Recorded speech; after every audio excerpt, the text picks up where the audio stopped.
Food and beverage service methods and their service sequences can vary widely.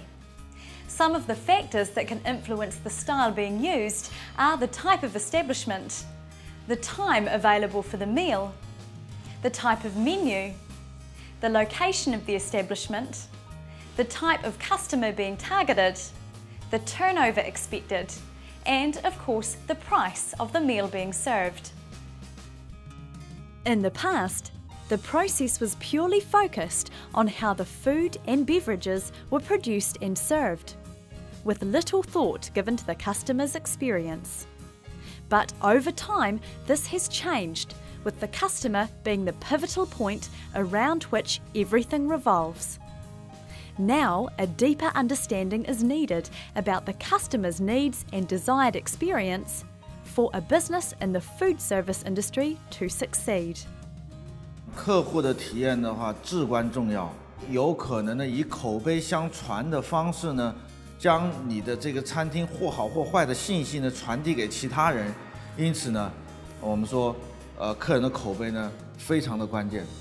Guests and customers, they go out for meals for more than just the food.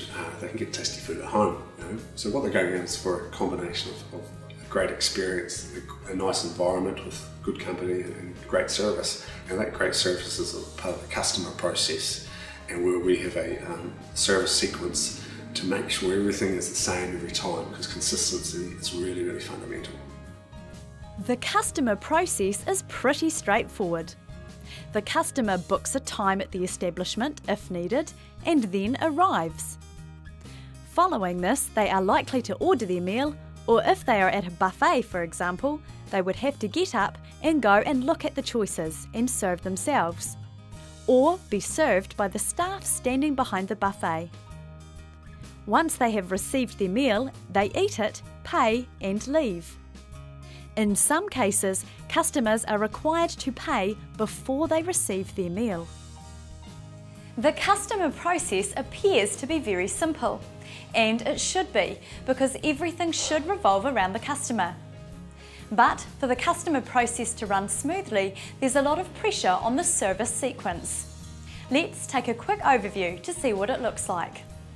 The service sequence has a lot of components. Firstly, it's taking a booking from a customer, then preparing for the service.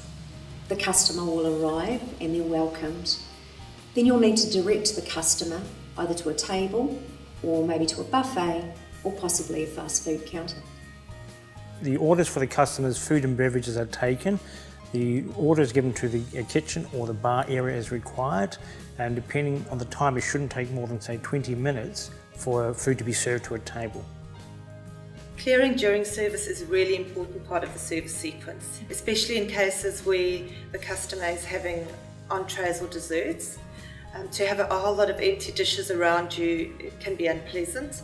So it's important that waiters and waitresses are continually checking the tables and clearing those dishes away.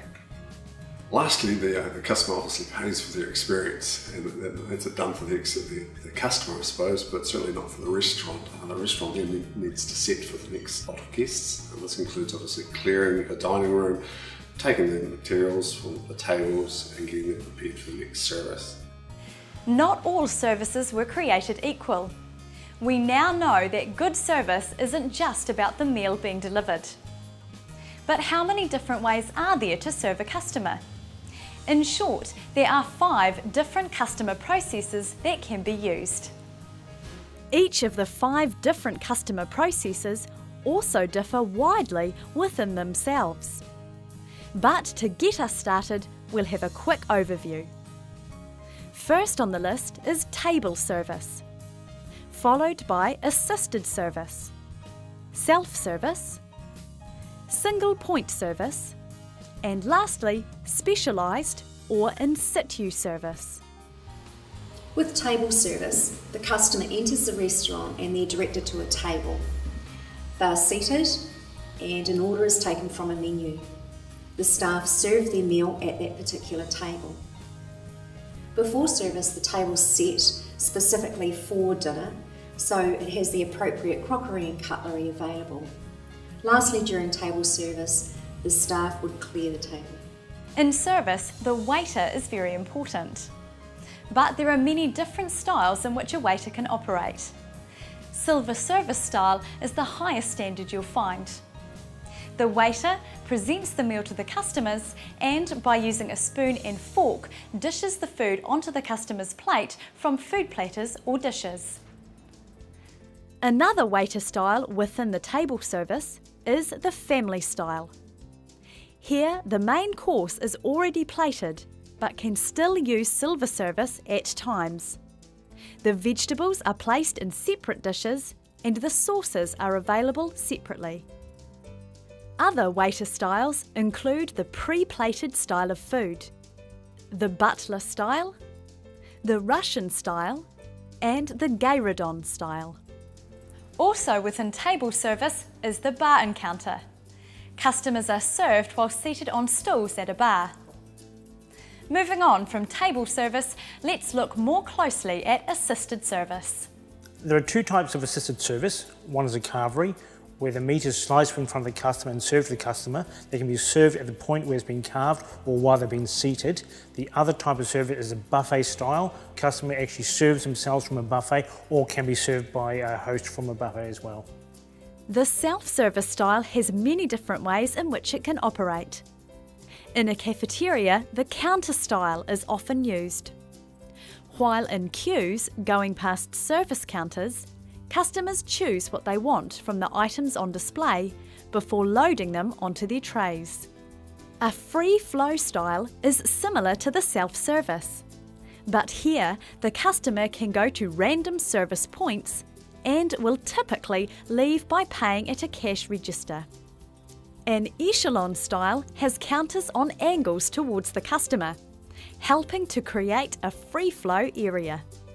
Lastly, there is the supermarket style, where there are island service areas within a free-flowing area. So single point service is, as the name suggests, where service and the whole procedure takes place in one spot. So the most obvious of those would be fast foods and takeaways. This is where the customer will place an order standing in one place. They usually pay at the same place and then they wait there while their meal is being prepared or dished. 那么单点服务呢，就好比汽车餐厅，司机呢开车到汽车餐厅去就餐，那么他不需要呢下车。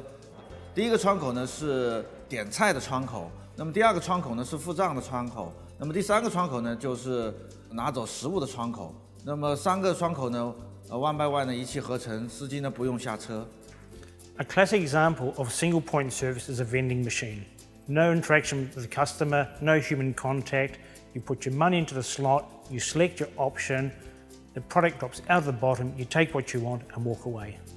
Other examples of this single point services are food courts, kiosks and bars. Number 5 on our list of customer processes are the specialised or in situ services. This service specialises in serving customers in areas that were not designed with service as a primary focus. An example of this is the tray service. Typically, this can be seen where a meal is served on a tray to passengers on an airline or train and in hospital beds. The trolley service is similar to this. Food and drinks are moved from A to B on a trolley. This makes it easy to serve transport passengers and is also used to serve workers while they remain at their desks. 上门送餐服务呢是一个非常特别的体验。我们的客人的话不需要离开自己的家，点了自己喜爱的食物，然后呢就会有人送到你的家里呢，你就在家里享受就好了。所以是一个非常特别的一种服务方式。Other types of services include lounge service. This is where different types of foods and beverages are available for consumption in a hotel lounge. Another example would be room service, where you can order your food and it's delivered to you in the room. Lastly is drive-in. People are served and eat their meals while they remain in their car. As you can now see, there are a wide variety of food and beverage service methods and service sequences for many different environments and situations. Next, we'll be taking a look at food and beverage personnel.